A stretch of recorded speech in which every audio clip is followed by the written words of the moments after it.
Warmest greetings to all my incredible subscribers and new viewers alike. Hello and a warm welcome to our channel. Today, we're delving into Carrozzeria Fissore. Carrozzeria Fissore was an Italian coach builder located in Savigliano, near Turin, Piedmont. With the foundation laid, let's embark on a journey into history. The firm was founded by the brothers Antonio, Bernardo, Giovanni, and Costanzo Fissore.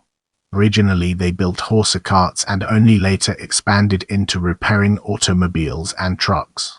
In 1936 Bernardo took the reins and began constructing special bodies for automobiles, funeral vehicles, mail cars, and small buses. During World War II, Fissore built military vehicles. After the war, private vehicles once again became the focus. In 1947 a Fiat 1100-based estate appeared, called the Giardinetta. In 1953 Fissore presented the Fiat 1100 TV, a uniquely designed cab designed by Mario Ravelli. Further Fiat-based cars appeared, helping to grow the company to the point where about 200 people were employed by the mid-60s. At this time, Fissore also began designing bodies for other companies and also building small series or single cars. DKW, TVR, and De Tomaso were amongst the first clients. They may not have had the reputation of Pininfarina or Bertoni, but they did have a worldwide presence and a good repute. In 1969 Fissore secured a contract to body the majority of Monteverdi's cars in the high-speed series. This provided a steady stream of work, although the expected orders of 100 cars per year did not materialize until the 1976 introduction of the Safari off-roader.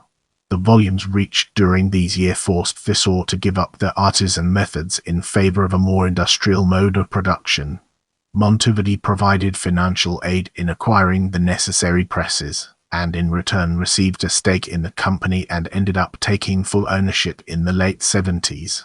When Monteverdi closed doors in 1984, Fissore also shut down and was liquidated shortly thereafter. Let's now enter the realm of Rayton Fissore and discover the fascinating stories it has to tell. In 1976 Rayton Fissore was founded by one of Bernardo Fissore's daughters, Fernanda, and her husband, Giulio Malvino. They chose to create their own firm rather than collaborating with her father. Rayton Fissore is best known for the Magnum, an off-roader on an Iveco-based chassis which was presented in 1985 and sold as the Lefausse in the United States. In the following section, we'll be immersing ourselves in the captivating world of Fiat products. In the years and years Fissore built a number of special-bodied cars on Fiat basis, some in small series. These include a Fiat 1100 TV Fissore Cab 1953, a fastback cab on Fiat 1100 basis.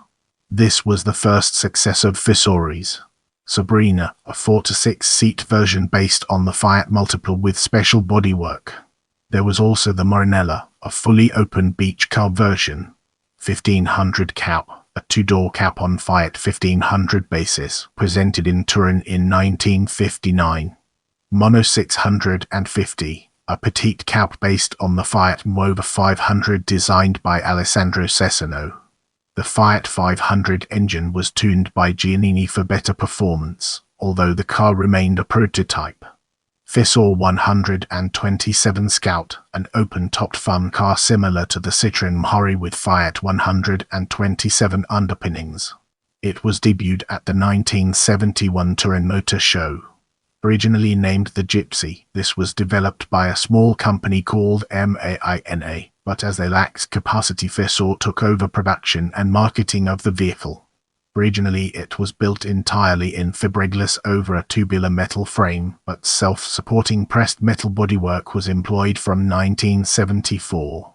A metal hardtop version was also available.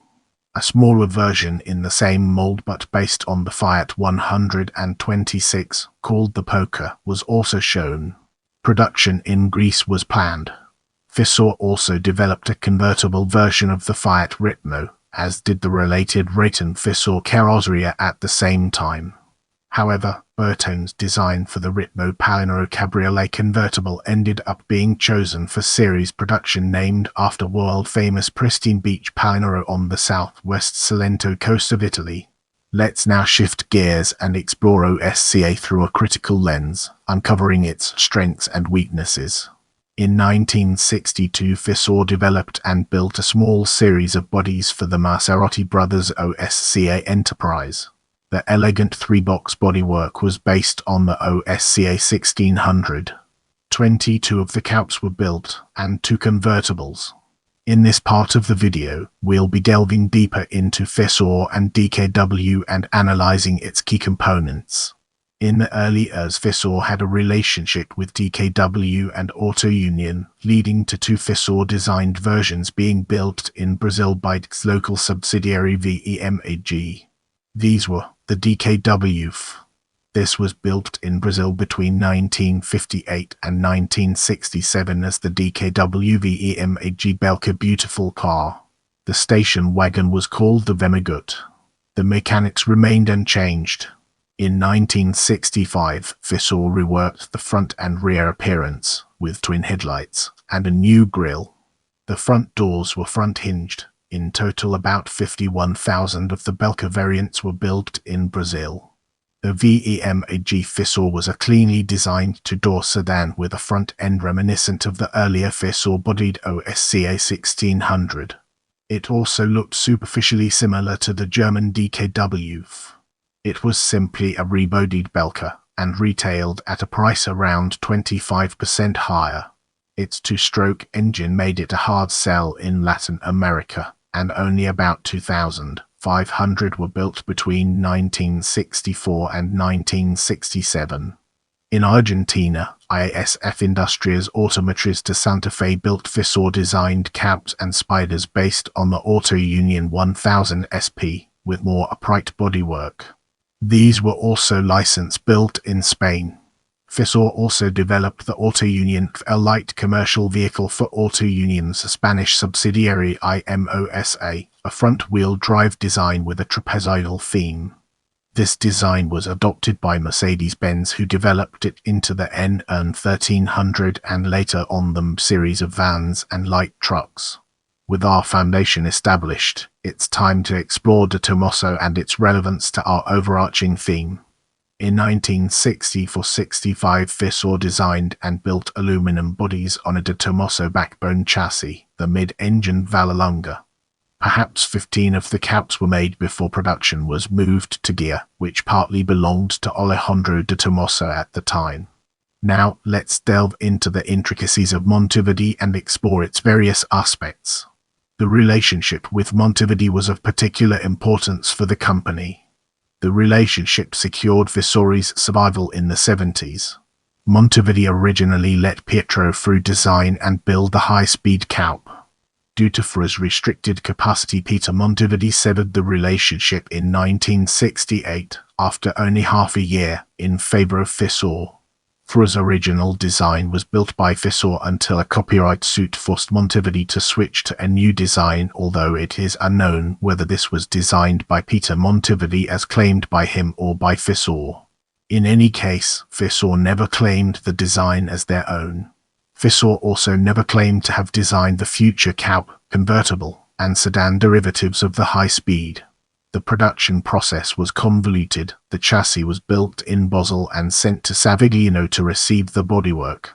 The car was then returned to Switzerland to receive the engine and other mechanical componentry and for finishing.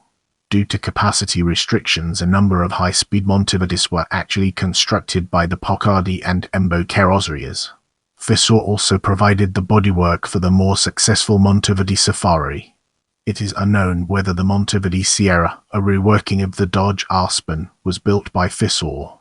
Since the car only received light modifications rather than unique bodywork, it is presumed that the work was carried out entirely in Switzerland. Fissore also designed the stillborn Monteverdi 2.8 turbo prototype, an elegant if-square rigged 3-door coupe on Ford Granada basis. In the following section, we'll be immersing ourselves in the captivating world of other products. Fissore designer Trevor Fiorin-Frost developed a wedge-shaped two-seater coupe for TVR, first shown at the Geneva Motor Show in March 1965. Before it entered production, TVR went bankrupt and Fissore sold the rights to an ex-TVR dealer who proceeded to market the car as the Trident. About 130 cars were sold until 1976. For Alpine, the same Trevor Fiore designed a wedgie proposal for a successor to the design was eventually adapted as the Alpina. The Monteverdi, although ostensibly designed by Peter Monteverdi himself, was very similar in appearance to the. In 1969, Fissore built the first of two Aero GT prototypes of the Opel GT. Fissore built a four-door convertible prototype of the Opel Diplomat B, but it remained a single prototype which still exists. A small sporting cab based on the Autobianchia called the Otis was designed by Fissore. At the 1986 Turin Auto Salon, a prototype Alfa Romeo 75 Estate was shown by Rayton Fissore.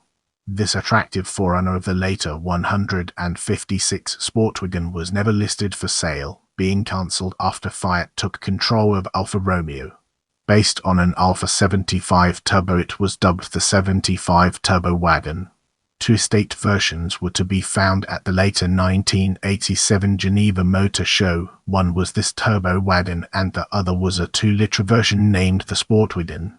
In total 7 or 8 wagons were built for Alfa Romeo. Moving ahead, let's uncover the hidden gems within notable designers and discover their significance. Mario Fissore, Franco Mena, Trevor Fiore. Remember, knowledge is power. Keep learning, growing, and exploring.